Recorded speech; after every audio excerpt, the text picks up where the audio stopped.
disasters and tragedies like we just experienced in Las Vegas. People were doing heroic things, helping their friends, those people that would just happen to be there with them, many of them that didn't even know. So it's not, when they say friends, when Jesus Christ said friends, he wasn't construing that to mean somebody that you're with all the time. Now please listen very carefully.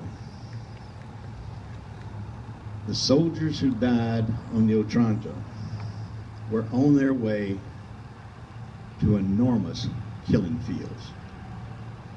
By the time they got on that ship, over 30 million men had already been killed or wounded in that war.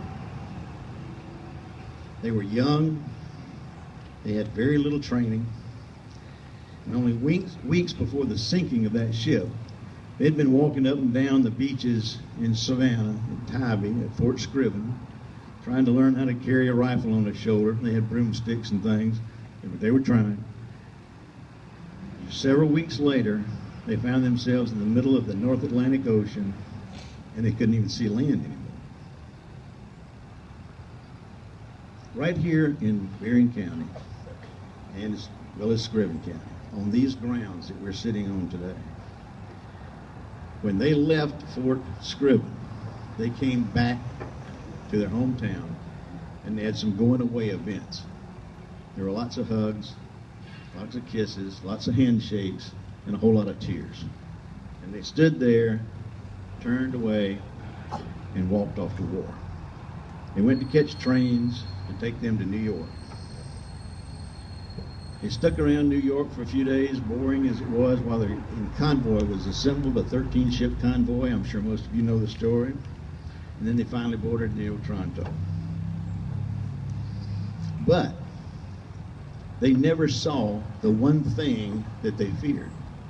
They never saw the one thing that their families in front of this courthouse square feared. They never saw a bloody battlefield in Europe. Were they heroes? Absolutely, without question.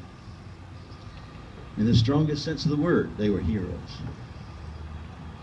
Remember, always, heroes are not defined by the act itself, but by the willingness to participate and engage themselves in an action ignoring harm or danger.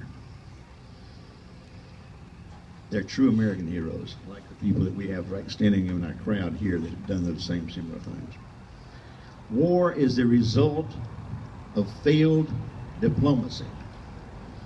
When nations cannot agree or get along, when one nation ignores the freedoms and liberties of another and imposes their will with military might, war is the result. But war is not an end in itself. As President Coolidge remarked, we are here not to commemorate war and victory, but rather the results of war and victory, which are embodied in peace and liberty.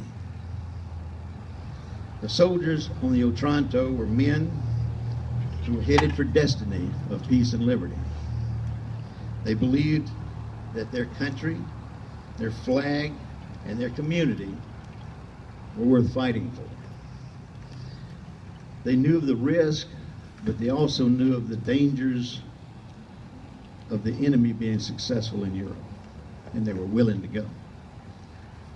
But Rick, you say, if that's true, they didn't even get to a battlefield.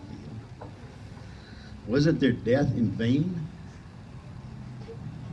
I'm sure that there's been a lot of